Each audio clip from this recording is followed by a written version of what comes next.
Hello everyone, आज हम लोग बात करेंगे इस सेगमेंट में अगले टॉपिक पर जिसका नाम है इलेक्ट्रोकेमिकल सीरीज़। हिंदी में बोलते हैं विद्युत रासायनिक श्रेणी। क्या मीनिंग हुआ विद्युत रासायनिक श्रेणी का, ये समझते हैं। श्रेणी का मतलब समझ में आता है कि एक क्रम या अरेंजमेंट।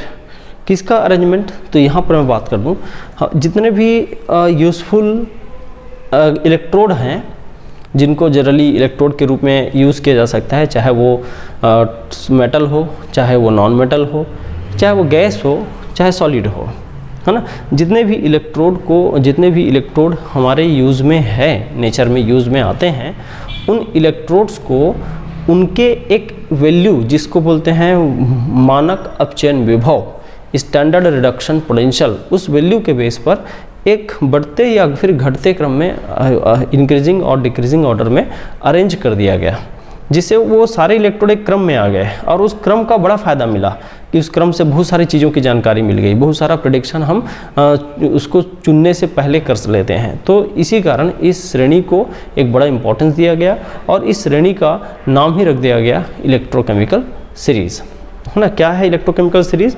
तो पहले इंट्रोडक्शन ही दे देते हैं भाई कि based on the standard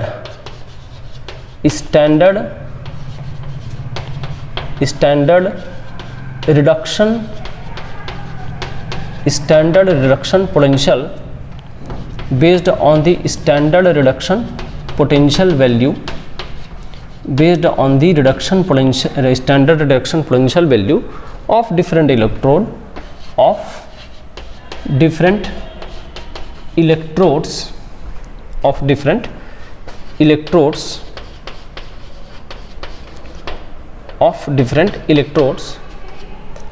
various electrodes are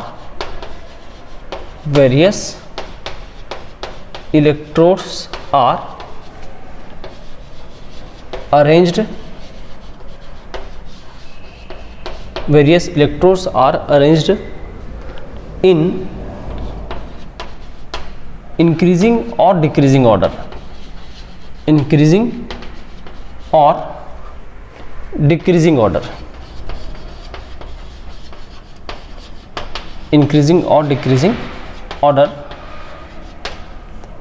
then the series obtained known as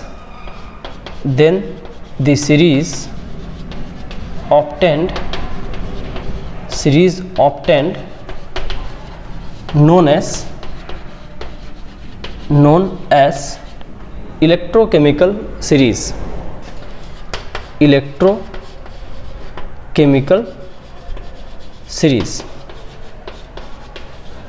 Then the series obtained known as electrochemical series. ठीक है, मैं क्या हिंदी में समझा बस देता हूँ, आप लोग लिख लेना सुन के, या चलो लिख देता हूँ कि सभी संभावित इलेक्ट्रोड के, है ना, इलेक्ट्रोड्स के मानक अपचयन विभव को क्रम में व्यवस्थित करने पर क्रम में व्यवस्थित करने पर सभी संभावित इलेक्ट्रोड के मानक अपचयन विभव को क्रम में व्यवस्थित करने पर प्राप्त क्रम मतलब बढ़ते और घटते नहीं लिखा हूँ, यहाँ पर लिख सकते हैं, प्राप्त क्रम ही विद्युत रासायनिक श्रेणी कहलाता है। ये मैंने एक लिख दिया है। अब उस क्रम की बात करें तो क्रम में कुछ बुक में इंक्रीजिंग दिखता है, कुछ में डिक्रीजिंग दिखता है, ऊपर से नीचे ऐसे लाइन से अरेंज करते हैं, लेकिन मैं यहाँ पर इंक्रीजिंग ऑर्डर में अरेंज करूँगा। लेकिन याद रखना उस क्रम के कुछ खास बातों को। अभी क्रम नहीं लिख रहा हूँ टोटल, अभी बस लिख रहा हूँ कुछ गिने चुने चीज़ों को। जैसे लिथियम, उस क्रम में देखना, लिथियम प्लस आयन का जब रिडक्शन कराऊंगा तो लिथियम 0 आयन बनेगा। ये देखो रिडक्शन है। और स्टैंडर्ड रिडक्शन पोटेंशियल, इसका स्टैंडर्ड कंडीशन में स्टैंडर्ड रिडक्शन पोटेंशियल जो वैल्यू है वो वैल्यू आता है माइनस में 3.05 वोल्ट, 3.05 वोल्ट। जब आप धीरे धीरे नीचे आओगे ना, बहुत सारे मेटल आएंगे। एक आता है हाइड्रोजन। हाइड्रोजन जब इलेक्ट्रॉन लेता है तो यहाँ पर H2 गैस बनता है, और H2 गैस बनने के बाद है ना, लिथियम सॉलिड बनेगा तो H2 गैस बनेगा। तो यहाँ देखो ये भी रिडक्शन है, ये भी रिडक्शन है।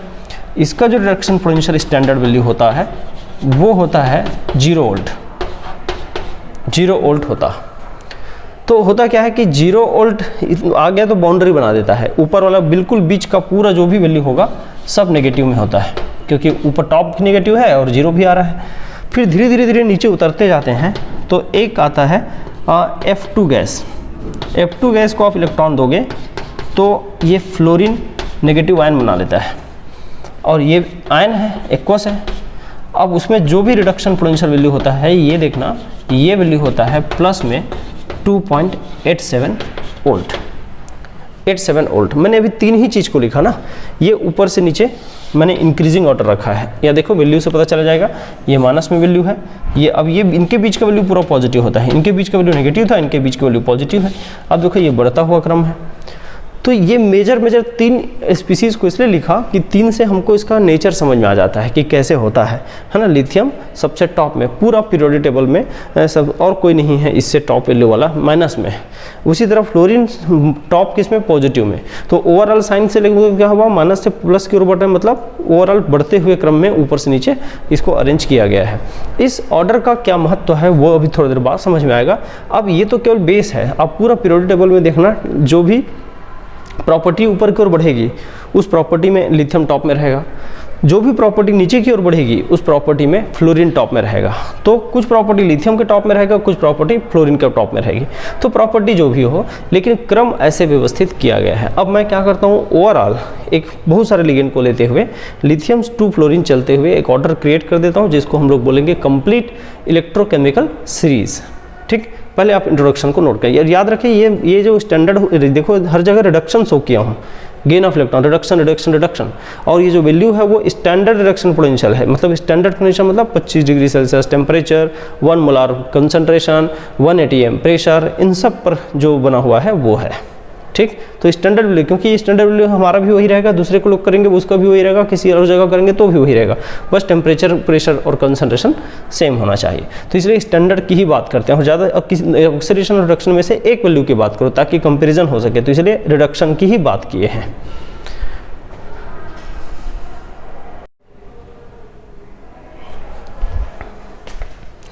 देखेंगे इलेक्ट्रोकेमिकल सीरीज जिसके बारे में बात कर रहे थे वो ये है। ऐसे ऑर्डर जो बना हुआ है, एक लाइन में ऐसे नीचे आता है, मैंने नीचे जगह नहीं है इसलिए मैंने राइट साइड भी आधा लिख दिया है। तो इसको बोलते हैं विद्युत रासायनिक श्रेणी, इलेक्ट्रोकेमिकल सीरीज। इस सीरीज में देखो सभी जगह रिडक्शन रिएक्शन लिखा हुआ है। हाँ, जो उनका कॉमन ऑक्सीडेशन स्टेट है ना, उसी स्टेट पर कभी 2+ है, कभी 1+ है, कभी 3+ भी है, और कभी कभी यहाँ पर 0 ऑक्सीडेशन स्टेट भी है जिसको माइनस में कन्वर्ट किया गया है। तो जो उनका कॉमन ऑक्सीडेशन स्टेट है उससे शो किया गया है इसको, और हर जगह रिडक्शन दिया गया है। इसका मतलब ये जो वैल्यू है वो रिडक्शन है, और पहले ही पीछे भी बात हुआ, ये वैल्यू स्टैंडर्ड रिडक्शन पोटेंशियल होता है। तो आप देखें इसको जब अरेंज किए हैं तो वो कैसे आप एक सीरीज़ बना लिया है। इस सीरीज़ में आप ध्यान दें कि जब इस सीरीज़ को हम लोग बनाए तो इस सीरीज़ का, ठीक है हमने वैल्यूज अरेंज किया, लेकिन हमको बहुत सारा काम आसान करके दिया ये, है ना। जैसे मैं कुछ पॉइंट यहाँ पर लिख दे रहता हूँ। ऊपर के जो सेल होते हैं उनमें एनोड नेचर बहुत अच्छा होता है, और नीचे के जो सेल होते हैं इनमें कैथोड नेचर बहुत अच्छा होता है ना। इसका मतलब ये हुआ एनोड कैथोड यहाँ से पहचाना जा सकता है। ऊपर के जो होते हैं वो अच्छा रिड्यूसिंग पावर वाले होते हैं। रिड्यूसिंग पावर मतलब अपचयन क्षमता, हिंदी में क्या बोलेंगे, रिड्यूसिंग पावर या अपचयन क्षमता अच्छा होता है। नीचे वाले में ऑक्सीडाइजिंग पावर बहुत अच्छा होता है, ऐसे लिख देता हूँ, ऑक्सीडाइजिंग पावर, ऑक्सीडाइजिंग पावर बहुत अच्छा होता है नीचे वाले में। तो ये दो चीज़ें तो बहुत अच्छा से दिखाई पड़ता है। ऊपर वाले में रिड्यूसिंग पावर अच्छा होता है, अगर कोई भी दो देख के पूछ दे तब ऊपर वाला एनोड भी अच्छा काम करता है, नीचे वाला कैथोड भी अच्छा काम करता है। इसमें सीरीज़ में देखो जैसे पहले बात किया था, लिथियम टॉप में है, फिर lithium, sodium, potassium, barium, calcium, sodium, magnesium, aluminium 3+, manganese 2+, zinc 2+, chromium 3+, cobalt 2+, nickel 2+, tin 2+, फिर हाइड्रोजन, हाइड्रोजन बाउंड्री वाला वैल्यू जो 0 आता है, copper 2+, O2, I2, Ag+, Br2, Cl2, Au3+, F2।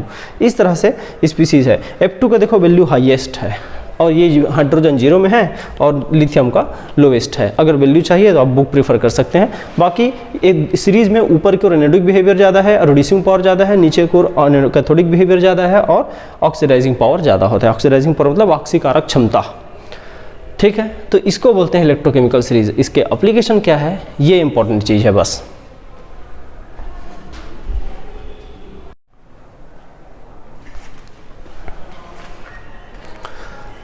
चलिए विद्युत रासायनिक श्रेणी के अनुप्रयोग के बारे में बात करते हैं। क्या क्या उसके उपयोग हैं, उस क्रम से क्या क्या फ़ायदा हमको मिला, या केमिस्ट्री में और क्या क्या उससे यूज़ कर सकते हैं, उससे कोई नया चीज़ निकाल सकते हैं क्या, ये भी देखना है हमने को। ज़रा देखिए, मैं सबसे पहले 1 बाय 1 लिख रहा हूँ। पहले मैं बोलता हूँ कि विद्युत रासायनिक सेल जब बनाएंगे तो एनोड कौन होगा, कैथोड कौन होगा, खासकर गैल्वेनिक सेल की बात कर रहा हूँ, इसकी पहचान आराम से यहाँ से हो सकता है। तो लिख देता हूँ पहले एनोड और कैथोड का पहचान। एनोड व कैथोड का चुनाव लिख देता हूँ, का चयन, selection of anode and cathode. ये पहला एप्लीकेशन देख लेते हैं, 1 बाय 1 चलते हैं सीधा सीधा समझाते हुए। Selection of anode and cathode short में। तो मैं ये बोलता हूँ अभी की सीरीज में हम ऊपर देखे क्या लिखे थे, एनोडिक बिहेवियर बढ़ता है, और नीचे लिखे थे कैथोडिक बिहेवियर बढ़ता है।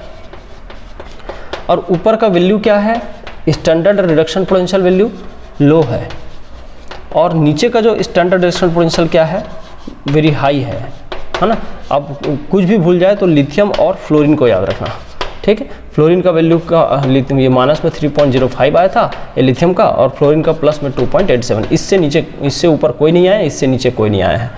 तो सीधा सा संबंध ये बनता है, जिसका वैल्यू कम होता है वो एनोड बनाता है, और जिसका वैल्यू ज़्यादा होता है वो कैथोड बनाता है। तो देखो ये इसका की पॉइंट हो गया।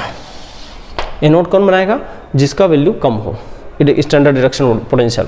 कैथोड कौन बनाएगा, जिसका वैल्यू हाई हो। जैसे फॉर एग्जाम्पल के तौर पे एक आध सवाल करके दिखाता हूँ।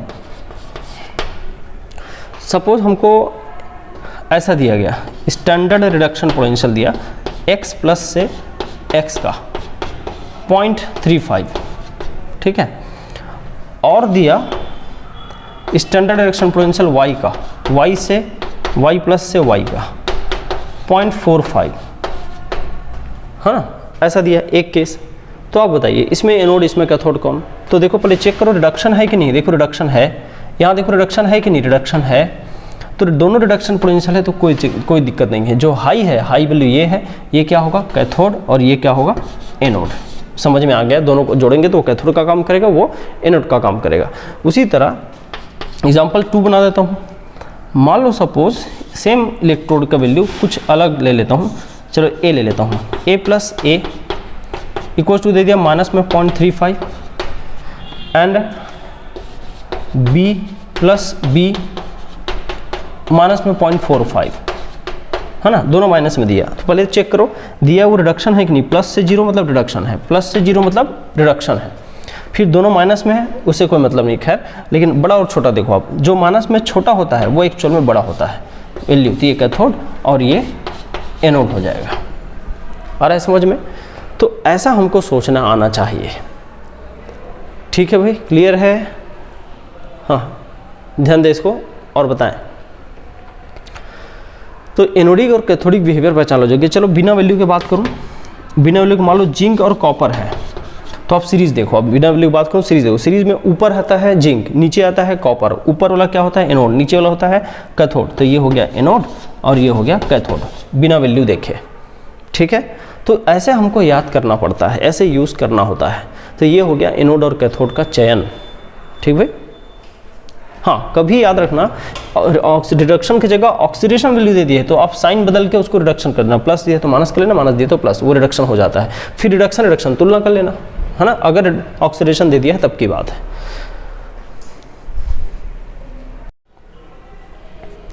ध्यान से देखिए दूसरा एप्लीकेशन, रिड्यूसिंग पावर और ऑक्सीडाइजिंग पावर। तो रिड्यूसिंग पावर के लिए देखो, रिड्यूसिंग पावर हमेशा उसका अच्छा होता है जिसका ई नॉट रिडक्शन वैल्यू कम होता है, लेस हो रिड्यूसिंग पावर अच्छा होता है।